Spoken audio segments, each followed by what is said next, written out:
இல்லன்னா என்ன பண்ணியிருக்கணும்னா, போலீஸ்ல போய் கம்ப்ளைண்ட் பண்ணியிருக்கணும். இந்த மாதிரி எனக்கு ப்ராப்ளம் இருக்குது. 3 மாசம் தான் ஆச்சு திருமணமாகி. என்னால டார்ச்சர் அனுபவிக்க முடியல. அப்படிங்கிற மாதிரி ரீசன்ஸ் எல்லாமே வந்து ஆனா, மொத்தத்திலேயே சாவு தான் என்னுடைய முடிவு அப்படிங்கிற மாதிரி ஒரு டாக்டர் அந்த பெண் வந்து முடிவு எடுத்திருக்காங்க. ஒரு டாக்டர் வந்து ஒரு போல்டா இருக்கிறவங்க, சாகணும் அப்படின்னு சொல்லிட்டு நினைக்காதவங்க. ஹைஸ் நான் ஜெசோனா. இன்னைக்கு நம்ம எத பத்தி பார்க்க போறோம் அப்படின்னு பார்த்தீங்கன்னா, திருமணமாகி 10 மாதம் தான் ஆகுது. 12வது மாடியிலேருந்து குதித்த பெண் டாக்டர். என்ன காரணத்தினால 12வது மாடியிலேருந்து குதித்து தற்கொலை பண்ணுனாங்க? இதுக்கு பின்னாடி என்ன காரணம் இருக்குது?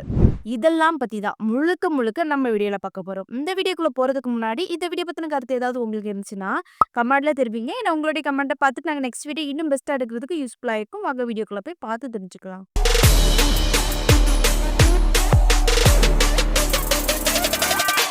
முதல்ல இந்த பெண் டாக்டர் யாரு? எந்த ஊரை சேர்ந்தவங்க? இவங்களுக்கு எத்தன வயசு ஆகுது? அப்படின்னு வந்து பார்ப்போம். இவங்களுடைய பேர் வந்து ஜோதீஸ்வரி.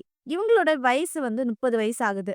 இவங்க வந்து எங்க இருக்கிறாங்க அப்படின்னு பார்த்தீங்கன்னா, ராமநாதபுரத்தை சேர்ந்தவங்க. ராமநாதபுரத்துல வந்து வாடகை வீட்ல தான் வசிச்சுட்டு வந்தாங்க. சரியா? என்ன படிச்சிருக்காங்க அப்படின்னு பார்த்தீங்கன்னா, எம்பிபிஎஸ் அப்புறம் வந்து எம்எஸ் படிச்சிருக்காங்க. சரியா? அது மட்டும் இல்லாம இவங்க எம்பிபிஎஸ் தங்க பதக்கம் கூட வாங்கியிருக்கிறாங்க. இந்த ஜோதீஸ்வரி மீனம்பாக்கத்துல உள்ள மத்திய அரசு மருத்துவமனையில டாக்டராக பணியாற்றிட்டு வந்துட்டு இருந்தாங்க. சரியா? இப்போ இது ஒரு பக்கம் இருக்க. இன்னொரு பக்கம் இவங்களுடைய கணவர் பேர் என்ன? அவங்களுக்கு எத்தனை வயசு ஆகுது? என்ன வேலை பார்க்குறாங்க? அப்படின்னு வந்து பார்த்தோம்னா, இவங்களுடைய கணவர் பெயர் வந்து யோதீஸ்வரன். இவங்களுக்கு 34 வயசு ஆகுது. சரியா? இவங்க என்ன வேலை பார்க்குறாங்க அப்படின்னு பார்த்தீங்கன்னா, என்ஜினியரிங் சாஃப்ட்வேர் என்ஜினியரிங் சொல்லுவாங்கல்ல, அந்த வேலை. ஒரு தனியார் நிறுவனத்துல சரியா? துறைப்பாக்கத்துல உள்ள ஒரு தனியார் நிறுவனத்துல சாஃப்ட்வேர் இன்ஜினியரிங் வேலை பார்த்துட்டு வராரு. சரி, இவங்களுக்கு எப்ப திருமணம் ஆச்சு அப்படின்னு பார்த்தீங்கன்னா, கடந்த 2024 நவம்பர் மாசம் திருமணம் ஆச்சு. எங்க வச்சு திருமணம் பண்ணாங்க அப்படின்னு பார்த்தீங்கன்னா, ராமநாதபுரம் மாவட்டத்துல வச்சு அங்க அவங்களுக்கு திருமணம் ஆகுச்சு. சரியா? திருமணம் ஆன பிறகு இவங்க ஜோதீஸ்வரி என்ன பண்றாங்க அப்படின்னு பார்த்தீங்கன்னா, புனேல இருக்கிறாங்க. அவங்களுடைய கணவரும் ஜோதீஸ்வரியும் என்ன பண்றாங்கன்னா, புனேல இருந்து ஒரு 3 மாசம் அங்க உள்ள தனியார் ஹாஸ்பிட்டல்ல வந்து ஒர்க் பண்ணாங்க. 3 மாசம் கழிஞ்சதுக்கு அப்புறம் இவங்க 2 இடத்துக்குள்ள ஒரு சின்ன தகராறு வந்திருக்குது. சண்டை போட்டுட்டு என்ன பண்றாங்கன்னா, ஜோதீஸ்வரி அவங்க வீட்டுக்கு வந்துட்டாங்க. அவங்க அம்மா கூட வந்து வாடகை வீட்ல வசிச்சுட்டு வந்தாங்க. அதே மாதிரி கணவர் வந்து அவங்க வீட்டுக்கு வந்து மறுபடியும் அவங்களுடைய வேலை அந்த மாதிரி பார்த்துக்கிட்டு இருந்தாங்க. சரி, திருமணமாகி 10 மாதம் தான் ஆகுது. ஆனாலும் அவங்க 3 மாசத்துல சண்டை போட்டு பிரிஞ்சு வந்துட்டாங்க. அதுக்கப்புறம் வந்து அவங்களுடைய கணவர் கணவர் பேர் வந்து யோதீஸ்வரன் வந்து அப்பப்போ ஜோதீஸ்வரிய வந்து சந்திப்பாங்களாம். சந்திச்சு பேசுவாங்களாம். இந்த மாதிரி சூழ்நிலைகள் வந்து தொடர்ந்து நடந்துட்டு இருக்குது. சரி, இப்ப தற்கொலை எதனால நடந்துச்சு? என்ன காரணத்தினால இவங்க தற்கொலை பண்ணிக்கிட்டாங்க அப்படின்னு வந்து பார்த்துக்கிட்டோம்னா, முதல்ல ஜோதீஸ்வரி வந்து கல்யாணம் ஆனதுக்கு அப்புறம் சரியா? அவங்களுடைய கணவரோட லேப்டாப்ப ஒரு நாள் எடுத்து செக் பண்ணி பார்த்துருக்கா. செக் பண்ணி பார்க்கும்போது, ஷாக் குடுக்குற வகையில நெறைய டீட்டெயில்ஸ் இருந்திருக்குது. என்ன டீட்டெயில்ஸ் அப்படின்னு பார்த்தீங்கன்னா, அவங்க கணவருடைய லேப்டாப்ல 30க்கு மேற்பட்ட பெண்ணுகள்ட்ட பேசியிருக்காங்க. எது மூலமா பேசிக்கிட்டாங்க அப்படின்னு பார்த்தீங்கன்னா, டேட்டிங் ஆப் மூலமா வந்து பேசிக்கிட்டு இருந்தாங்களாம். சரி, கல்யாணத்துக்கு முன்னாடி தான் பேசிக்கிட்டு இருந்திருக்காங்க அப்படின்னு வந்து பார்க்கும்போது, கல்யாணம் முடிஞ்சதுக்கு அப்புறமே அவங்க அந்த பொண்ணு கூட வந்து தொடர்புல இருந்திருக்காங்க. 1, 2 பொண்ணுங்க இல்ல, 30க்கு மேற்பட்ட பொண்ணுங்கிட்ட. சரி, இத விட்டுட்டாங்க. சரி, இது போக போக போக இனி என்ன ஆகுது அப்படின்னு பார்த்தீங்கன்னா, கல்யாணத்துக்கு முடிஞ்சதுக்கு அப்புறம் தான் ஜோதீஸ்வரிக்கு தெரிய வருது. தன்னுடைய கணவர் வந்து கஞ்சா அடிக்ட் அப்படிங்கிற மாரி தெரிய வருது. அவரு கஞ்சா குடிப்பாராம், குடிச்சிட்டு சண்டை போடுவாராம். இந்த மாதிரி விஷயங்கள் வந்து நெறைய நடந்திருக்குது. இத பார்த்துக்கிட்டு ஜோதீஸ்வரி என்ன பண்றாங்க அப்படின்னு பார்த்தீங்கன்னா, ஃபைட் பண்ணிட்டு அவங்க அம்மா வீட்டுக்கு போயிட்டாங்க. சரி, இதுக்கப்புறம் வந்து ஜோதீஸ்வரிக்கு என்ன ஆயிட்டு அப்படின்னு பார்த்தீங்கன்னா, ஃபுல்லா மன அழுத்தம். சரியா?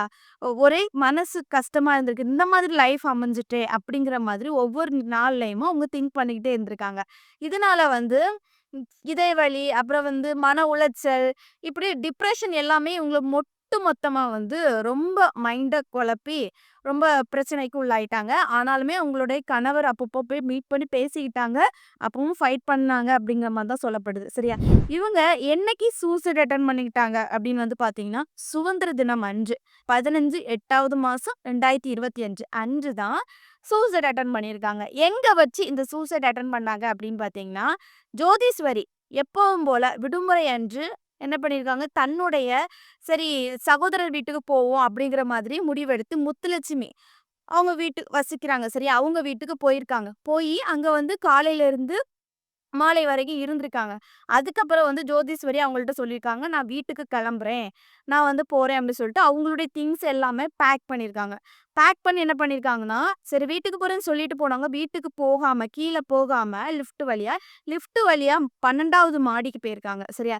12ஆம் மாடிக்கு போயி, அங்க அந்த மாடியில அவங்களுடைய செருப்ப கழட்டி வச்சுக்கிட்டு, ஒரு பேக்ல துணியெல்லாம் கொண்டு போனாங்க. அந்த பேக்கையும் பக்கத்துல வச்சுக்கிட்டு, அங்க இருந்து இனி வாழறதுக்கு பிடிக்கல அப்படிங்கிற மாதிரி மன அழுத்தத்துல, மன உளைச்சல்ல கீழ குதிச்சு இறந்துட்டாங்க.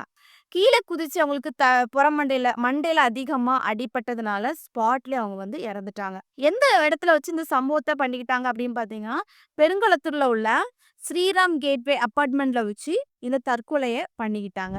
சரி, இவங்க இறந்ததுக்கு அப்புறம் என்ன பண்றாங்கன்னா, சம்பவ இடத்துக்கு பிற்கங்கரை போலீசார் வந்து உடல மீட்டு என்ன பண்றாங்கன்னா, குரோம்பேட்டை அரசு மருத்துவமனைக்கு பிரேத பரிசோதனைக்கு அனுப்பி வச்சிருக்காங்க. அதுக்கப்புறம் வந்து இந்த சம்பவம் வந்து வழக்கு பதிவு பண்ணப்பட்டிருந்துச்சு. வழக்கு பதிவு பண்ணதுக்கு அப்புறம் வந்து விசாரணை பண்ண ஆரம்பிச்சாங்க. அதன் பிறகு தான் தெரிய வந்துச்சு, திருமணமாகி 10 மாதத்துல இந்த சம்பவம் நடந்திருக்குது அப்படின்னு வந்து தெரிய வந்துச்சு. அதுக்கப்புறம் என்ன ஆகுது அப்படின்னு பார்த்தீங்கன்னா, திருமணமாகி 10 மாசம் தானே ஆச்சு. அதனால வந்து தாம்பரம் ஆர்டிஓ விசாரணை வந்து பரிந்துரைக்கப்பட்டுள்ளது. அதுக்கப்புறம் தான் விசாரணை நெறைய விஷயங்கள் தெரிய வருது. இந்த டாக்டர் ஜோதீஸ்வரி என்ன பண்ணியிருக்காங்கன்னா, கடிதம் மூலமாவும் எழுதி வச்சிருக்கிறாங்க. இதனால தான் ப்ராப்ளம் வந்துச்சு. இதனால நான் இந்த மாதிரி மன அழுத்தம் ஆனேன் அப்படிங்கிற மாதிரி ஒவ்வொரு விஷயம், ஒவ்வொரு பிரச்சனைகளையுமே லெட்டர் மூலமா எல்லாம் தகவல் எழுதி வச்சிருக்காங்க. எழுதுனது வந்து விசாரணையில வந்து தெரிய வந்துச்சு. இத பத்தி ஜோதீஸ்வரியோட அம்மாகிட்ட விசாரணை தொடங்குனாங்க. இப்ப ஜோதீஸ்வரியோட அம்மாக்கு எங்க ஊர் அப்படின்னு பார்த்தீங்கன்னா, தூத்துக்குடி மாவட்டம் திருச்செந்தூரை சேர்ந்தவங்க தான். இவங்களுக்கு வந்து 3 மகள்கள் இருக்காங்க. ஜோதீஸ்வரி கூட 2 பெண் தான். இருந்தாலுமே அந்த பெண்களையுமே நல்லா படிக்க வச்சு, நல்ல இடத்துல வந்து திருமணம் பண்ணி வச்சிருந்தாங்க. பட் ஜோதீஸ்வரி இந்த மாதிரி தற்கொலை பண்ணிக்கிட்டாங்க. என்னென்ன காரணங்கள் வந்து விசாரணை பண்ணிக்கிட்டு தான் வராங்க. இப்போ இந்த அபார்ட்மெண்ட்ல வச்சு ஜோதீஸ்வரி வந்து குதிச்சு இறந்ததுனால, அந்த இடத்துலயுமே வந்து எல்லாருமே ரொம்ப பதட்டத்துக்குள்ளாயிட்டாங்க. ஏன்னா இந்த அபார்ட்மெண்ட்ல நெறைய பேர் இருக்கிறாங்க. 12 மாடி அங்கங்கமா நெறைய வீடு இருக்குது பாருங்களேன். அந்த இடத்துல போய் வந்து தற்கொலை பண்ணிக்கிட்டதுனால, அவங்க வந்து ரொம்ப ஷாக் குடுக்குற வகையில இருந்திருக்குது. சரியா? இப்போ இந்த கேஸ குறித்து போலீஸ் அதிகாரிகள் வந்து விசாரணை பண்ணிட்டு தான் வந்துட்டு இருக்காங்க. இப்போ என்னுடைய கருத்து என்ன அப்படின்னு வந்து பார்த்தோம்னா, அதாவது ஒரு டாக்டர் படிக்கிற ஒரு பெண் ஒரு சாஃப்ட்வேர் இன்ஜினியரிங் ஒரு பையன். சரியா? 2 பேருமே திருமணம் பண்ணி வைக்கிறாங்க. பேரண்ட்ஸ் தான் பண்ணி வைக்கிறாங்கன்னு நெனச்சுக்கோங்களேன். இருந்தாலுமே ஒரு நல்ல லைஃப் ஒரு 3 மாசம் தான் சரி சேர்ந்து இருந்திருக்காங்க. ஜோதீஸ்வரிக்கும் அவங்களுடைய கணவருக்கும் சண்டை வந்திருக்குது. பிரிஞ்சு வந்துட்டாங்க. அவங்க அம்மா கூட தான் ஜோதீஸ்வரி இருந்திருக்காங்க. அதே மாதிரி யோதீஸ்வரன் வந்து அவங்க எப்பவும் போல அவங்களோட சொந்த வீட்ல அவங்க அம்மா, அப்பா கூட இருந்திருப்பாங்கன்னு நெனச்சுக்கோங்களேன். அவங்களுடைய வேலை அவங்க தனித்தனியா தான் போயிட்டுருந்தாங்க. இருந்தாலும் 2 பேருமே அப்பப்போ மீட் பண்ணியிருக்காங்க. மீட் பண்ணி என்ன சண்டை போட்டாங்களா? இல்ல என்ன நடந்துச்சு தெரியல. மீட் பண்ணியிருக்காங்க. அந்த ஒவ்வொரு விஷயத்தையும் பேரண்ட்ஸ்ட்ட சொல்லியிருக்கலாம். இல்லன்னா என்ன பண்ணியிருக்கணும்னா, போலீஸ்ல போய் கம்ப்ளைண்ட் பண்ணியிருக்கணும். இந்த மாதிரி எனக்கு ப்ராப்ளம் இருக்குது. 3 மாசம் தான் ஆச்சு திருமணம் ஆகி. என்னால டார்ச்சர் அனுபவிக்க முடியல. அப்படிங்கிற மாதிரி ரீசன்ஸ் எல்லாமே வந்து காவல்துறைக்கு வந்து தகவல் குடுத்திருந்தாங்க அப்படின்னு பார்த்தீங்கன்னா, அவங்க அதுக்குள்ள ஆக்ஷன் எடுத்திருப்பாங்க. இல்லன்னா அவங்க அம்மாகிட்ட சொல்லி, "எனக்கு இந்த மாதிரி லைஃப் பிடிக்கல. எனக்கு வந்து டிவோர்ஸ் பண்ணணும். நான் வேற லைஃப் எதிர்பார்க்கிறேன். எனக்கு இந்த மாதிரி பண்ணல பிடிக்கல." அப்படிங்கிற மாதிரி அவங்க அம்மாகிட்ட சொல்லியிருக்கணும். ஏன்னா கஞ்சம் அடிக்ட் அப்படிங்கிற மாதிரி சொல்றாங்கல்ல.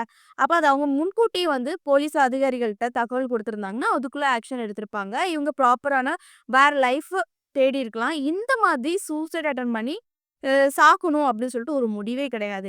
இந்த உலகத்துல எவ்வளவோ விஷயங்கள் வந்து இந்த மாதிரி நடந்துகிட்டு தான் இருக்குது. திருமணமாகி ஒரு 3 மாசம் இல்லன்னா ஒரு 10 மாசம் இல்லன்னா 2 வருஷம் இந்த மாதிரி சம்பவங்கள் போக போக போக இந்த மாதிரி ப்ராப்ளம் அப்புறம் வந்து கொடுமைகள் இதனால வந்து அவங்களே வந்து சூசைட் அட்டெம்ப்ட் பண்ணி அவங்களே இறக்குறாங்க. சரியா? இதெல்லாம் என்னத்துக்கு? இப்போ உள்ள சட்டங்கள் அதிகமா இருக்குது. சட்டப்படி எல்லாமே நடந்திருந்தா கண்டிப்பா இந்த பொண்ணுக்கு ப்ராப்ளம் இருந்திருக்காது. இந்த பொண்ணு உயிரோட இருந்திருக்கும். அவங்க அம்மாவும் சந்தோஷப்பட்டுருப்பாங்க. ஆனா, மொத்தத்திலே சாவு தான் என்னுடைய முடிவு அப்படிங்கிற மாதிரி ஒரு டாக்டர் அந்த பெண் வந்து முடிவெடுத்திருக்காங்க. ஒரு டாக்டர் வந்து ஒரு போல்டா இருக்கிறவங்க, சாகணும் அப்படின்னு சொல்லிட்டு நினைக்காதவங்க. பட் இருந்தாலுமே அவங்க தான் புரிய வச்சிருக்கணும். பட் இந்த சொசைட்டிக்கு ஒரு எடுத்துக்காட்டு இல்லாம என்ன பண்ணியிருக்காங்கன்னா, இறந்திருக்காங்க. சரி இந்த வீடியோ பார்க்குற நீங்க இத பத்தி என்ன நினைக்கிறீங்க? ஒரு எம்பிபிஎஸ் படிக்கிற டாக்டர் இந்த மாதிரி 12வது மாடியிலருந்து குதிச்சு இறந்திருக்காங்க. இந்த பையன பத்தி என்ன நினைக்கிறீங்க? இப்படியெல்லாம் இருக்கிறவன என்ன பண்ணணும்? அப்படின்னு உங்களுடைய கருத்து ஒண்ணு இருக்கும்ல, அதையும் கமெண்ட்ல தெரிவிங்க. நெக்ஸ்ட் ஒரு வீடியோல சந்திக்கிறேன். பாய்.